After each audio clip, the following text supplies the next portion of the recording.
Good morning students.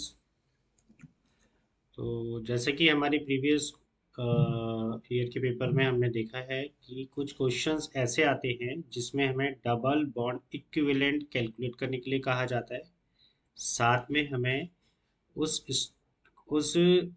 Molecular फॉर्मूले से structure of the compound को भी आइडेंटिफाई करने के लिए कहा जाता है on the basis of UV, IR and NMR. तो आज हम डबल बॉन्ड इक्विवेलेंट कैलकुलेट करना सीखेंगे। How to calculate double bond equivalent. To calculate the double bond equivalent, it tells about the number of double bond cyclic structure of the formula. ठीक है, double bond equivalent calculate करने के लिए हमें एक tetravalent like carbon, monovalent like hydrogen, trivalent like nitrogen calculate की values को हम नंबर्स कितने हैं उसको यूज करते हैं। We did not consider oxygen because this is a bivalent and there is no space for the bivalent in the formula. So if we get the value of dB is 1, तो one double bond या तो अगर one है तो हम मानेंगे one double bond है या वन रिंग है। अगर टू की वैल्यू आती है तो या तो टू डबल बॉन्ड है और वन रिंग है या वन डबल बॉन्ड है। अगर हमारे पास टू रिंग्स हैं, अगर टू वैल्यू है तो टू रिंग्स भी हो सकती हैं, वन ट्रिपल बॉन्ड भी हो सकता है। तो ट्रिपल बॉन्ड में एक तरीके से दो डबल बॉन्ड आ जाते हैं, चार हाइड्रोजन कम हो जाते हैं। तो इसलिए डबल बॉन्ड इज ऑल्सो भी द वैल्यू इज डीबी में टू होती है। इफ द डीबी की वैल्यू थ्री आती है तो पॉसिबिलिटीज है कि तीन डबल बॉन्ड आ जाए, या फिर एक ट्रिपल बॉन्ड आ जाए और एक वन डबल बॉन्ड आ जाए, या ये पॉसिबिलिटीज है कि वन डबल बॉन्ड आ जाए और टू रिंग्स हो जाएं, या थ्री रिंग्स हो जाएं, या मल्टीपल पॉसिबिलिटीज जो भी इसके साथ हो सकती है, टू वन रिंग और टू डबल बॉन्ड, तो मल्टीपल केसेस आते हैं। अगर हमारे पास डीबी की वैल्यू फोर है तो इसका मतलब क्लियर है कि हमारे पास बेंजीन रिंग की पॉसिबिलिटीज है। बेंजीन रिंग अगर हम ड्रॉ करते हैं तो बेंजीन रिंग में एक तो साइक्लिक स्ट्रक्चर से डबल बॉन्ड कम हो गया क्योंकि ये साइक्लिक हो गया। सिमिलरली इसके अंदर तीन डबल बॉन्ड की पॉसिबिलिटीज है तो छह हाइड्रोजन कम हो गए। तो इसकी जो डीबी बेंजीन रिंग की डीबीई जो होती है उसकी वैल्यू होती है फोर। तो अगर हमारे पास फोर है तो मीनिंग है कि हमारे पास बेंजीन रिंग की पॉसिबिलिटीज है। अब बेंजीन रिंग में हमारे पास क्या फॉर्मूला होता है, C6H6। तो C6H6 तो कंप्लीट बेंजीन रिंग का फॉर्मूला होता है। अगर हम इसमें कुछ एडिशंस कर दें, कुछ सब्सटीट्यूशन है, तो फिर हम ये मान के चल सकते हैं C6H4 बेंजीन के लिए हो गया, बाकी के कुछ सब्सटीट्यूशन हो गए तो दो हाइड्रोजन हटेंगे तो हम इसके साथ लगा देंगे on the basis of dB structures. ठीक है, अब एक मैं स्ट्रक्चर शुरू करता हूँ। अगर हमारे पास डीबी की वैल्यू जीरो आती है इसका मीनिंग बिल्कुल क्लियर कट है कि इसमें नो डबल बॉन्ड, कोई भी डबल बॉन्ड नहीं है। Now we try to solve a structure, try to solve the dB value, है ना, कैलकुलेट करने की कोशिश करते हैं। अगर मेरे पास देखिए एक फॉर्मूला हमने लिया C2H4Cl2। तो DBE अगर हम कैलकुलेट कर रहे हैं तो टेट्रावेलेंट कितने हैं, टेट्रावेलेंट यहाँ पर है टू। ठीक है, और हम अगर फॉर्मूला देखेंगे तो फॉर्मूले में टेट्रावेलेंट के बाद क्या लग रहा है, माइनस, बट उसके बाद प्लस है तो उसका ध्यान रखेंगे। तो हम यहाँ लगाएंगे माइनस। फिर हमारे पास मोनोवेलेंट कितने हैं, फोर मोनोवेलेंट हाइड्रोजन है और chlorine will consider as a monovalent plus two. तो हमारे पास क्या हो गया, six divided by two plus. अब देखेंगे कि लास्ट में ना वन को ऐड कर रखा है, वन ऐड कर रखा है तो हम यहाँ कर देंगे वन। तो अगर हम ओवरऑल कैलकुलेट करेंगे तो सिक्स, ये हो गया three, three three, two plus one three, तो three minus three equal to zero. तो इसका मतलब इस फॉर्मूले के अंदर कोई भी डबल बॉन्ड नहीं है, नो नो डबल बॉन्ड। ठीक है, अगर मुझे स्ट्रक्चर इसके बेसिस पे ड्रॉ करना है तो हमारे पास टू कार्बन हो गए और 2 कार्बन के पास 4 हाइड्रोजन है, 1 2 3 4, और 2 क्लोरीन है तो 1 Cl एंड अनदर Cl। साथ में इसकी पॉसिबिलिटीज ये भी हो सकती है कि दोनों क्लोरीन एक ही जगह पर हो। ठीक है, तो हम एनएमआर में विसिनल और जेमिनल कपलिंग की कुछ स्पेशल वैल्यूज होती हैं, उसके बेसिस पे हम इसको आइडेंटिफाई कर सकते हैं कि ये वाला स्ट्रक्चर होगा या ये स्ट्रक्चर होगा। नेक्स्ट, हमारे पास जो प्रीवियस क्वेश्चन दिया हुआ है इसमें ये वैल्यू क्या दे रखी है, C6H12। हम इसे सॉल्व करने की कोशिश करते हैं।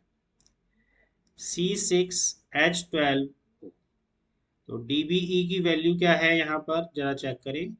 हमारे पास कार्बन कितने हैं, 6, माइनस हाइड्रोजन कितने हुए हमारे पास, 12 डिवाइडेड बाई 2 प्लस 1। ऑक्सीजन के लिए हमने कोई वैल्यू नहीं रखी है because already I have told you कि did not consider oxygen. Oxygen के लिए हम फॉर्मूले में कोई स्पेस नहीं है। टेट्रावेलेंट, मोनोवेलेंट और डाईवेलेंट लिया है, कहीं भी डाई वो ट्राईवेलेंट लिया है, डाईवेलेंट नहीं लिया, कंसीडर करना है। तो इस केस में हमने हमारी क्या वैल्यू देखेंगे तो 6, यहाँ 6 आ गया, तो 6 माइनस 6 हो गया, तो डीबी की वैल्यू क्या हो गई, 1। इसका मतलब है यहाँ पर 1 डबल बॉन्ड हो सकता है, डबल बॉन्ड होगा या 1 रिंग होगी, कुछ एक होगा। अब on the basis of UV I R N M R के बेसिस पे हम इसके स्ट्रक्चर को, इसका स्ट्रक्चर कैसा होगा वो बनाएंगे, वो पहले हम समझेंगे। उससे पहले थोड़ा और डीबीई के स्ट्रक्चर क्वेश्चन सॉल्व कर लेते हैं।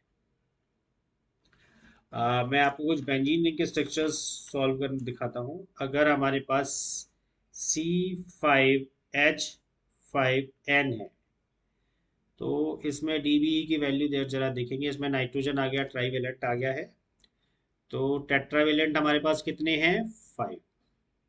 हाइड्रोजन कितने हैं मोनोवेलेंट, 5 डिवाइडेड बाई 2। अब अगर हमारे पास टेट्रावेलेंट कितने, ट्राईवेलेंट कितने आ गए, यहाँ पर 1, यहाँ पर 1 है तो 1 डिवाइडेड बाई 2, लास्ट में प्लस 1। अगर मैं फॉर्मूला आपको दिखाता हूँ तो ट्राईवेलेंट से पहले पॉजिटिव दिया हुआ है।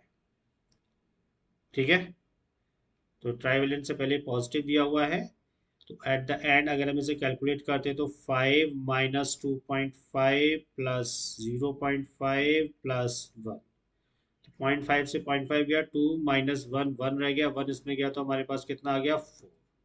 जैसे मैंने पहले आपको बताया था कि अगर हमारे पास 4 की वैल्यू आती है तो कुछ एरोमेटिक रिंग टाइप के स्ट्रक्चर हो सकता है, पॉसिबिलिटीज है।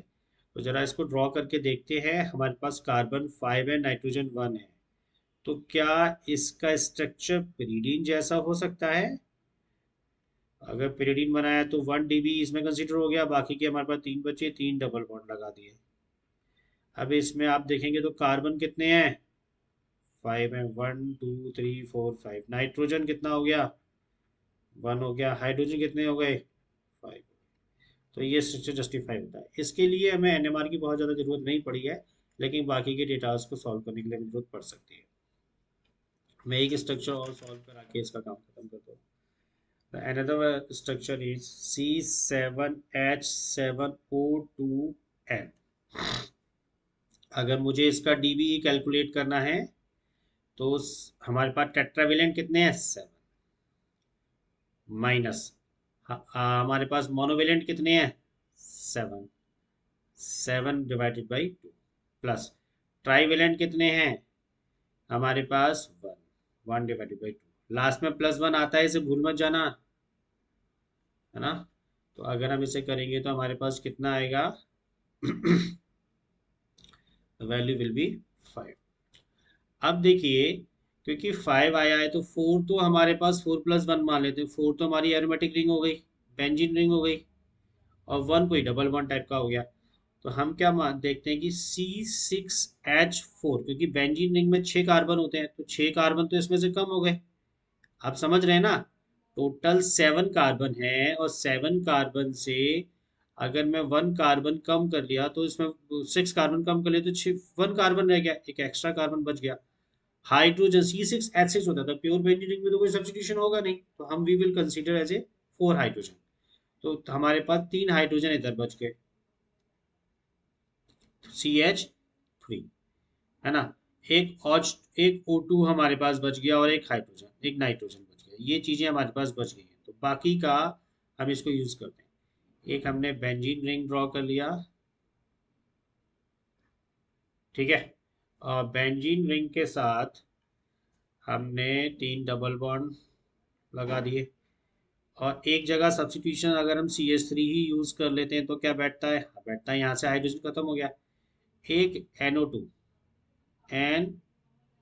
अच्छा, NO2 जो होता है उसमें एक जगह डबल बॉन्ड होता है, एक जगह डबल बॉन्ड होता है ना, तो इस जगह पर भी, तो हमारे पास फोर, तो ये हमारे पास पूरी बेंजीन रिंग हो गई और एक NO2 के साथ ऐसा सेटअप आ गया।